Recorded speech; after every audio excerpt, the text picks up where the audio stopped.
ദൈവരാജ്യം സമാഗതമായി. രക്ഷിക്കപ്പെടാൻ ഇതാകുന്നു സുപ്രസാദകാലം, ഇതാകുന്നു രക്ഷാദിവസം. നാളെ ഒരു പക്ഷേ ഈ ഒരു സന്ദേശം കേട്ടെന്നു വരില്ല. സുഹൃത്തേ, ഇന്ന് രാത്രി ഹൃദയം യേശുവിനായി കൊടുക്കൂ. അതുകൊണ്ടാണ് എന്ത് കോൺസിക്വൻസ് വന്നാലും ഈ സന്ദേശം ഞങ്ങൾ പ്രസംഗിക്കുന്നത്. ഇത് പ്രസംഗിച്ചു എന്നുള്ള കാരണം കൊണ്ട് യോഹന്നാന്റെ തലവെട്ടി താലത്തിൽ കൊണ്ടുവന്നു. ഇത് പ്രസംഗിച്ചു എന്നുള്ള കാരണം കൊണ്ട് യേശുവിനെ ക്രൂശിലേറ്റി. ഇത് പ്രസംഗിച്ചു എന്നുള്ള കാരണം കൊണ്ട് പത്രോസിനെ തലകീഴായി ക്രൂശിച്ചു. ഇത് പ്രസംഗിച്ചു എന്നുള്ള കാരണം കൊണ്ട് പൗലോസിന്റെ തലവെട്ടി. ഇത് പ്രസംഗിച്ചു എന്നുള്ള കാരണം കൊണ്ട് ജോൺ മാർക്കിനെ കുതിരയുടെ വാലിൽ കെട്ടി അലക്സാണ്ട്രിയം തെരുവിലൂടെ വലിച്ചു കൊണ്ടുപോയി. ഇത് പ്രസംഗിച്ചു എന്നുള്ള കാരണം കൊണ്ട് ഗ്രഹാം സ്റ്റെയിൻസിനെയും പിള്ളേരെയും ജീപ്പിലിട്ട് കത്തിച്ചു. പക്ഷെ ആരെല്ലാം ഇവിടെ രക്തസാക്ഷിയായാലും ഇന്നും ഞങ്ങൾ തന്റെ ഇടത്തോടെ വിളിച്ചു പറയുന്നു, ദൈവരാജ്യം സമാഗതമായി. രക്ഷപ്പെടാൻ യേശുവല്ലാതെ മറ്റൊരു മാർഗമില്ല. ദൈവരാജ്യത്തിന്റെ സന്ദേശം. എന്റെ പ്രിയപ്പെട്ടവരെ, ഇത് പറയാതിരിക്കാൻ പറ്റുമോ? ജീവൻ നഷ്ടപ്പെട്ടാലും പ്രസംഗിക്കും ദൈവരാജ്യം.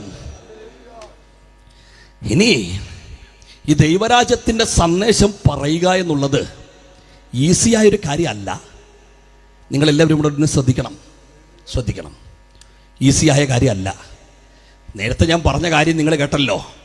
അതിന് കയ്യടി കിട്ടത്തില്ല, അംഗീകാരം കിട്ടത്തില്ല. പക്ഷെ എത്ര അംഗീകാരം കിട്ടിയില്ലെങ്കിലും മഴ ഇവിടെ തിമിർത്ത് പെയ്താലും ഞങ്ങൾ മൈക്ക് വെച്ച് പ്രസംഗിക്കും, ദൈവരാജ്യം സമാഗതമായി. അപ്പം ഇനി ഇവിടെ ഇരിക്കുന്ന നിങ്ങളോടാണ് ഈ സന്ദേശം പറയുന്നേ. ഇന്ന് കേൾക്കണേ. ഇത് ദേശത്തോട് നമ്മൾ വിളിച്ചു പറയാണ്, കടന്നു വന്ന് നമ്മളോടും പറയാണ്, എല്ലാവരോടും.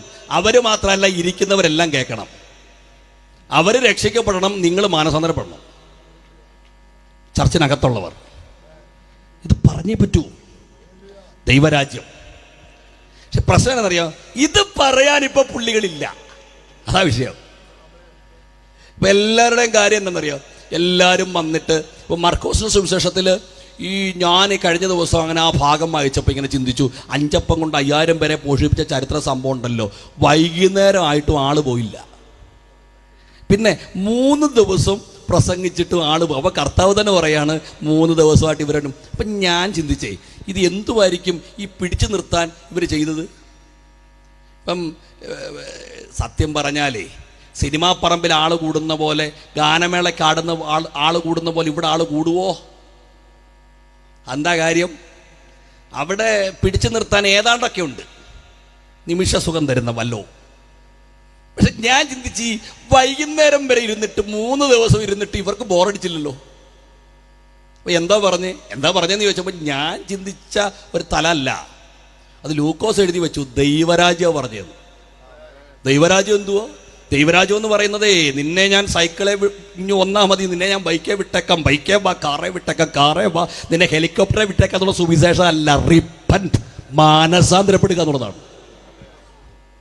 യോഹന്നാൻ വിളിച്ചു പറഞ്ഞു മാനസാന്തര സന്ദേശം. 3 കാര്യമേ പുള്ളി പറഞ്ഞുള്ളൂ. 1, സ്വർഗരാജ്യം സംരക്ഷിക്കാൻ മാനസാന്തരപ്പെടുവേ. 2, സർപ്പസന്തതികളെ. 3-ാമത്തെ കാര്യം, നിന്റെയൊക്കെ വൃക്ഷത്തിന് ചുവട്ടിൽ കോടാലി വെച്ചിരിക്കുന്നു. നമ്മൾ വിട്ടുവോ? അപ്പൊ കർത്താവ് 3 ദിവസം അവിടെ ഇരുത്തി പൊളിക്കുകയായിരുന്നു ഓരോന്നിനെയും. അപ്പൊ അകത്തുള്ളവൻ മാനസാന്തരപ്പെടണം, പുറത്തുള്ളവൻ രക്ഷിക്കപ്പെടണം. ഇതാണ് ദൈവരാജ്യത്തിന്റെ സന്ദേശം. ഇനി ഇത് പറയാൻ ഇന്ന് ആളില്ലെന്നേ. എല്ലാരും മസാല ചേർത്ത് അടിച്ചുകൊണ്ടിരിക്കുകയാണ്. അത് നമ്മുടെയൊക്കെ പല പട്ടണങ്ങളിലും ആള് കൂടുക. നിങ്ങൾ വിചാരിക്കുന്നത് ദൈവരാജ്യം കഴിഞ്ഞിട്ട് വരുവാന്നാണോ? അല്ല. കടപ്പാരം മറന്നു, വീട്ട് കിട്ടുന്നു, ഇനി പോര്, കാറേ വിട്ടേക്കാം, വന്നേര്. ആൾക്കാരെല്ലാം കൂടെ ചുമ്മാതാ അവൻ നിന്നെ വെച്ച് കാശുണ്ടാക്കുകയാണ്. നിനക്കിതൊന്നും കിട്ടത്തുമില്ല. അതാ സത്യം. തട്ടിപ്പ് സുവിശേഷം. പക്ഷേ യേശു അത് പ്രസംഗിക്കാനല്ല പറഞ്ഞ ദൈവരാജ്യം. ഈ ദൈവരാജ്യം പറയാൻ ഇന്ന് പ്രസംഗര് കുറഞ്ഞുപോയി. അതിന്റെ കാര്യം എന്നറിയാമോ? ഇതാ വിഷയം. ദൈവരാജ്യം പ്രസംഗിച്ച കയ്യടി കിട്ടിയല്ല.